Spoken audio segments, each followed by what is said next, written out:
የኔ ቀብራራ ሁሌም እወድሃለሁ፣ ዛሬ ማታ በአዲስ ነገር ይጠብቁን ብላለች ሄርሜላ። እንግዲህ ለማይክል መልእክት አስተላልፋለች። ቤተሰብ ግን ላይክ፣ ሸር፣ ሰብስክራይብ እያደረጋችሁ ዛሬ በሰራሁት ቪዲዮ በጣም ሶሪ እንዴት እንደሆነ አላውቅም፣ ብቻ ድምፅ የለውም እና እንግዲህ እነ ብሩክ አቤላ እንግዲህ ፎቶቸውን አቀነባብረው ሰርፕራይዝ ሊያደርጓቸው ነው ማለት ነው።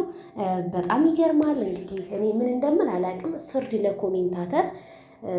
አብርሃምና ሄርሜላ ሳናቃቸው ተጋብተዋል።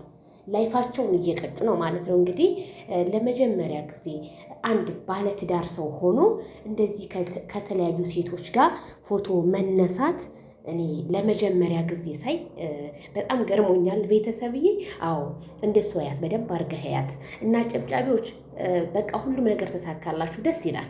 እንግዲህ ሄርሜላም ያሰብሽው ተሳካ፣ ሌላ ምን ይባላል?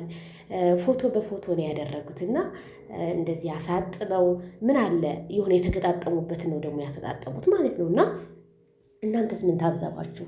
ሩታ ከሌላ ሰው ጋር ትንጣ ከሌላ ከዳንኤል ጋር እያላችሁ የዛሬው የጧቱ ቪዲዮ በጣም ትልቅ መልእክት ነበረው፣ ግን በቃ ወደ ህዝቡ ተደራሽ አልሆነም። አም ሶሪ በጣም ነው ያዘንኩት። በጣም ብዙ ሰው ኮሜንት እየጻፈልኝ እየደወለልኝ ነበረ። ከባድ ነው ብቻ። ለማንኛውም ሶሪ ድምፄ እንድቶ አይደለም እላለሁ ቤተሰብዬ። ይገርማል የናብርሽ ነገር ግን